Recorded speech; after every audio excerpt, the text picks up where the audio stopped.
Hello everyone, welcome back to the platform Agriculture वाला। I'm Shagun रंगबुला, your mentor for different agriculture exams। आज के session में हम बात करने वाले हैं NABARD grade A complete road plan. देखिए, हमारे पास क्या रोड मैप होना चाहिए, कैसे हमें अपने एग्जाम्स को टारगेट करना है। It can be different for every different aspirant, है ना। सबके लिए ये अलग हो सकता है कि कोई कैसे तैयारी कर रहा है, कोई कैसे वो अपने सब्जेक्ट्स को लेके चल रहा है। लेकिन जब हम बिल्कुल बेसिक्स की बात करते हैं, हमें कुछ चीजें, कुछ बुक्स कौन सी हैं, कहाँ पर जो है टेस्ट लगाएं, ये सब चीजों के बारे में पता होना चाहिए कि क्या वो सोर्स हैं that we can follow, we need to follow. तो आज के सेशन में बिल्कुल हम लोग अभी, अगर आप 2026 नाबार्ड ग्रेड एग्जाम्स को टारगेट कर रहे हैं, टाइम आपके पास है। अभी फेब हुआ है, मार्च, अप्रैल, मई, जून, जुलाई, यानी कि you can say you are having 5 to 6 7 months जो है वो आपके पास हैं। हमें कैसे तैयारी करनी है उसकी बात करेंगे।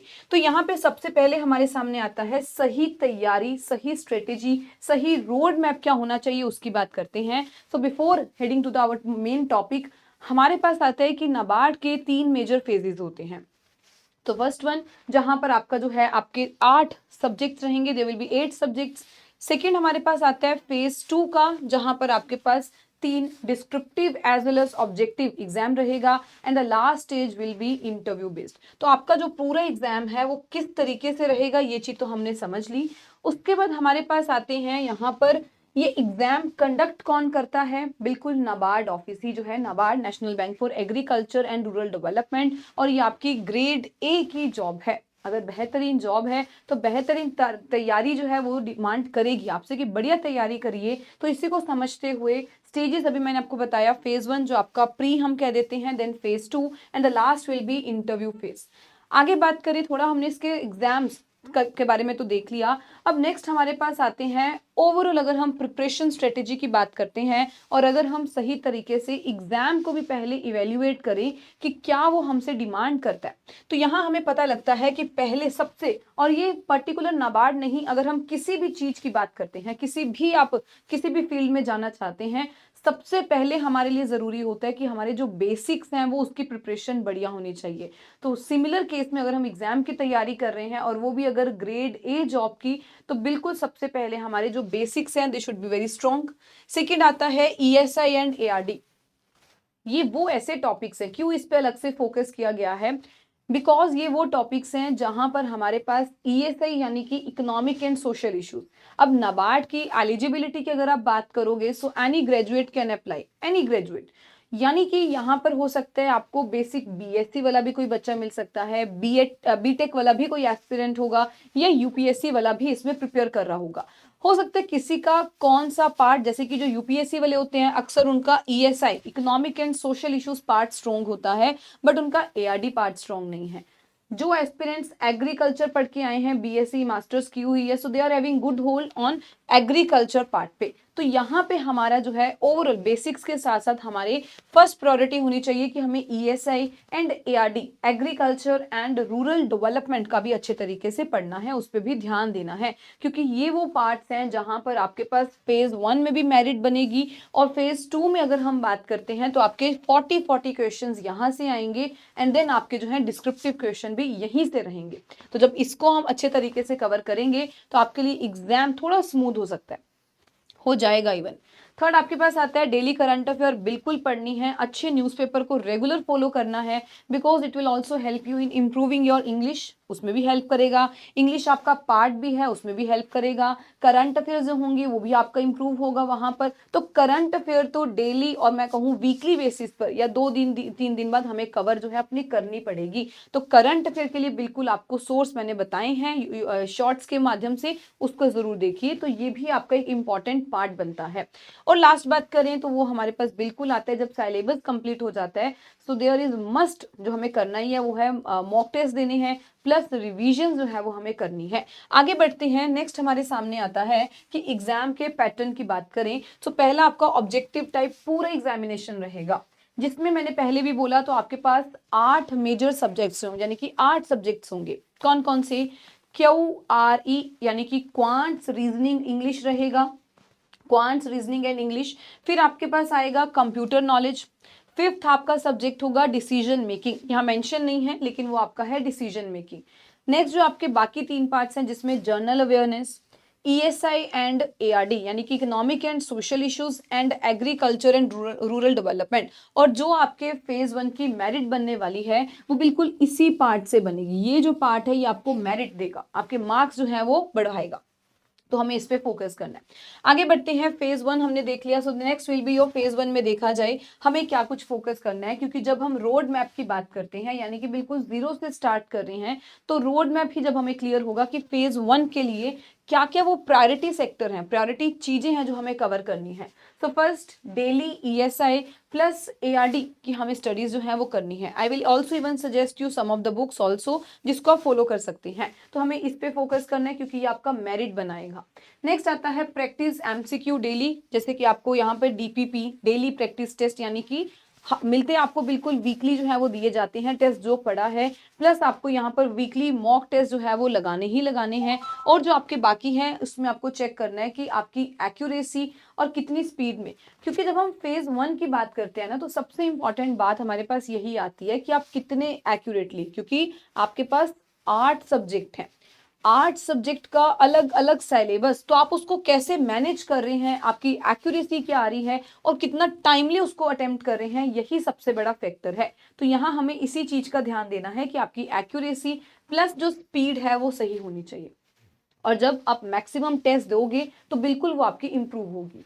नेक्स्ट आपके पास आता है फेज 1 की, अगर मैं कुछ बेस्ट बुक्स की बात करूं, क्योंकि फेज 1 में एक परेशानी आती है और वो ये है कि आपके पास सब्जेक्ट्स बहुत है, हर सब्जेक्ट को कवर करना, और हमें बेसिक ये देखना होता है कि किस सब्जेक्ट में से क्या वेटेज है, कितने डेप्थ में क्वेश्चंस आते हैं।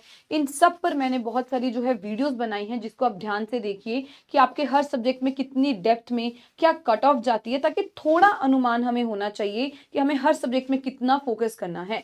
लेकिन कट ऑफ के कारण हम जो है ओवरऑल कट ऑफ, या मैं कहूँ जो आपके मेरिट बनाएंगे, हमें उस पर भी ध्यान रखना है। Cut off is just a base line में, हमें इतना पता हो कि बेस कितना है। तो यहाँ पे हम कुछ बुक्स की बात करें, जैसे कि क्वांट रीजनिंग की RS अग्रवाल की बहुत अच्छी बुक है।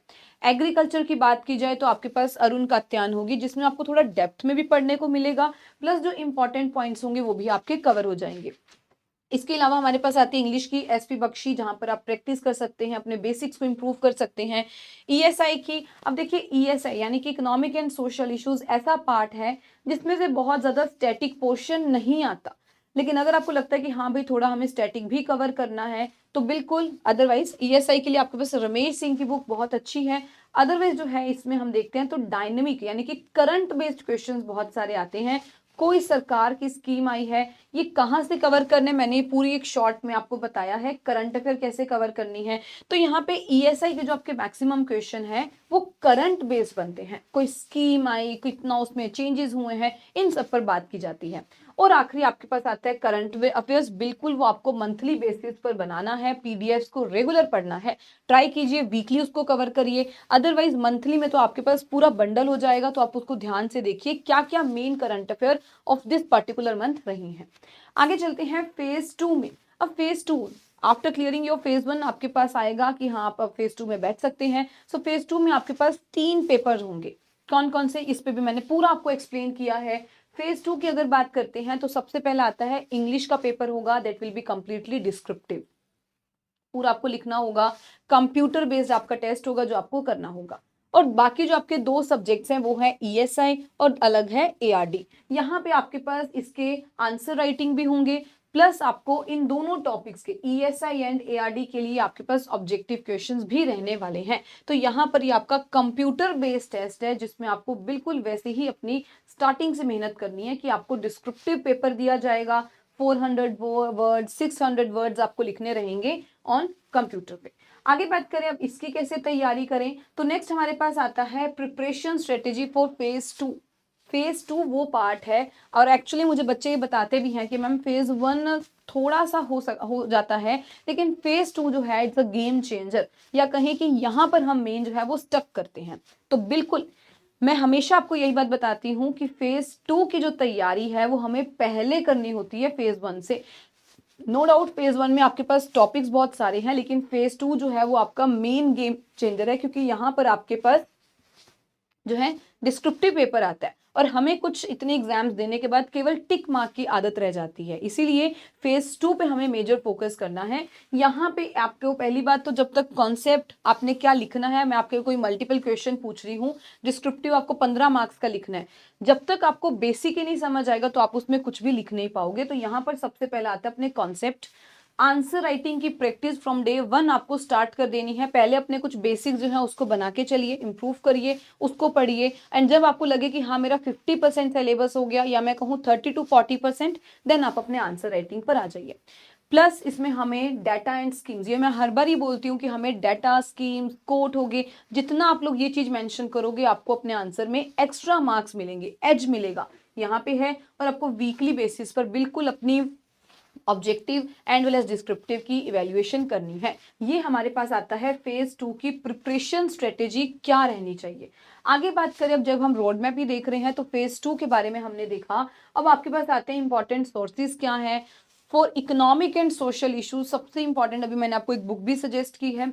बाकी अगर आप पूछेंगे कि मैम डायनेमिक के लिए कहाँ जाएं, यानी कि करंट पार्ट के लिए, तो देखो अभी जो हमारा इकोनॉमिक सर्वे आउट हुआ है। सेकंड मैं बात करूं, पीआईबी की साइट आपको फॉलो करनी है। थर्ड मैं बात करूं, नाबार्ड की एनुअल रिपोर्ट आती है, उसको अच्छे तरीके से कवर करना है। ये सारी चीजें मैंने आपको शॉर्ट्स में बताई हैं, उसको एक बार ध्यान से समझिए। तो यहाँ पर economic survey, budget, annual report, government schemes जितनी है, मतलब कि अगर मैं कुल मिला के बोलूँ तो हम कहेंगे पीआईबी की वेबसाइट पे हमें बिल्कुल ध्यान से पढ़ना है। नो डाउट उसमें रेगुलर न्यूज आती है, लेकिन वो हमें कवर करनी है जो आपके नाबार्ड के एस्पेक्ट से इंपॉर्टेंट है। तो ये हमारे थे important sources for phase 2 examination. ये भी आपका क्लियर हो गया। सो नेक्स्ट अब हम आए हैं अपने इंटरव्यू स्टेज में। तो देखिए इंटरव्यू में हमें जो बेसिक बेसिक चीजें हैं उसके साथ साथ जो आपके नाबार्ड के लिए इंपॉर्टेंट है, जिस चीज के लिए वो आपको हायर कर रहे हैं, जिस वैकेंसी, जिस पोस्ट के लिए, हमें उन बातों के बारे में पता होना चाहिए। इंटरव्यू में पहली बात personality and knowledge test, and I believe it's common for every exam, जिसमें भी इंटरव्यू रहता है, ये चीज आपके लिए बहुत बेसिक है। सेकेंड, अभी मैंने आपको बोला नाबार्ड जिस चीज के लिए is going to hire you, उसमें आपको एकदम परफेक्ट होना है, बताना है कि आप कैसे उसमें काम करने वाले हैं।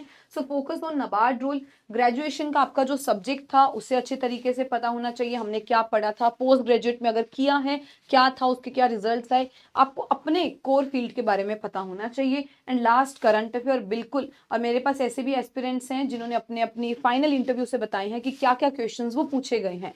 करंट बेस्ड भी आपसे वहां पे क्वेश्चन पूछे जाएंगे। तो ये आपका पूरा पार्ट है इंटरव्यू को लेके, हमें कैसे वहां पर मेहनत करनी है, अपने आप को रेडी करना है। आगे बात करें प्रिपरेशन के लिए, जैसे कुछ क्वेश्चंस मैं आपको और बता दूं, जैसे कि हमारे पास आता है कि अक्सर मोस्ट कॉमन क्वेश्चन जो है वो है कि वाई नाबार्ड, क्यों नाबार्ड के लिए जा रहे हो। बाकी भी और एग्जाम्स है, you can target that as well. तो यहाँ पे पहला क्वेश्चन आपका बनता है कि नाबार्ड ही क्यों, इसके लिए प्रिपेयर करना है। रूरल डेवलपमेंट के कुछ इश्यूज, बिकॉज आपके पास एक अलग से पूरा सब्जेक्ट है ईएसआई का वहां से, और हमने रूरल डेवलपमेंट भी पढ़ा, एआरडी पढ़ा, तो उसमें जो कुछ इश्यूज हैं हमें उसके बारे में पता होने चाहिए, व्हाट आर द चैलेंजेस, और उसमें हम कैसे काम कर सकते हैं, या फिर नाबार्ड अगर कर रहा है तो वो क्या है, कैसे हम और हेल्प बढ़िया कर सकते हैं। Clear and confident answer. And last बात करें तो सबसे बड़ी चीज यही आती है कि आपकी बॉडी लैंग्वेज ही सारे आंसर को बताती है, कैसे एटीट्यूड है आपका, तो पॉजिटिव बॉडी लैंग्वेज आपको लेके जानी है। That was all complete from my side. अगर हम एक सही रोड मैप की बात करते हैं, and trust me you are having a good time, अच्छा टाइम है अभी आपके पास, उसको सही से यूज करिए। कुछ सोर्सेज भी मैंने आपको बताए हैं और बहुत सारी चीजें मैंने यूट्यूब पर ऑलरेडी आपके लिए अपलोड करवाई हैं, ताकि आप ध्यान से देखिए। अगर आप एक सीरियस नाबार्ड के एस्पिरेंट हैं, कैसे हमें तैयारी करनी है, क्या क्या हमारी स्ट्रेटेजी होनी चाहिए। तो यहाँ पे फाइनल टिप्स मेरे एंड से यही है, किसी भी एग्जाम को टारगेट कर लो, लेकिन अगर हम कंसिस्टेंट नहीं हैं, अगर हमें अपना डे 1 नहीं याद है तो हम लोग बीच में आके रुक जाएंगे। सो कंसिस्टेंसी इज द ओनली की टू सक्सेस। तो इसी पे हमें फोकस करना है, रेगुलर रिवाइज करना है, रेगुलर वीकली बेसिस पर हम कहें, एक होता है रिवीजन करना, एक होता है एक्टिव रिवीजन। तो हमें एक्टिव रिवीजन के लिए जाना है, यहाँ पे मेहनत करनी है। मॉक टेस्ट बिल्कुल मैटर करते हैं, क्योंकि एक एक मॉक टेस्ट से आप कुछ ना कुछ नया पॉइंट जो है वो सीखने वाले हैं। और लास्ट लिखा है बिल्कुल, we need to study with smart strategy. तो बिल्कुल यहाँ पर आपकी थोड़ी अलग स्ट्रेटेजी होनी चाहिए। एंड इसी चीज को बयान करने के लिए मैं अभी बहुत जल्दी अपने टेलीग्राम चैनल पर आपको किसी एस्पिरेंट के साथ भी मिलवाने वाली हूँ। Probably in the month of starting of March या फिर फेब में। तो जितने भी सीरियस एस्पिरेंट्स हैं, do connect me on my Telegram channel Shagun ma'am PW। इस टेलीग्राम चैनल पर आप मुझे कनेक्ट कर सकते हैं, जहां पर अगर आपको नाबार्ड के लेके कोई अदर डाउट हो तो आप उसमें भी पूछ सकते हैं। और जल्दी ही मैं आपके साथ एक 1-to-1 इंटरेक्शन भी किसी नाबार्ड ऑफिसर के साथ करवाऊंगी। सो इसके बाद जो है हमारे पास यहाँ डिस्कशन ग्रुप है, जिसको आप ज्वाइन कर सकते हैं। जब आप ऊपर क्लिक करेंगे आपको इस तरीके से डिस्कस की ऑप्शन मिलेगी, जहां पर आप ज्वाइन करके डायरेक्टली शगुन मैम PW डिस्कशन ग्रुप में भी ज्वाइन कर सकते हैं। So that's all from my side, a complete road map that can be different for each candidate के लिए अलग अलग हो सकता है, लेकिन हाँ, जो बेसिक्स हैं, जो बेसिक चीज क्या होती है, वो बिल्कुल हमें क्लैरिटी फ्रॉम द डे 1 होनी चाहिए।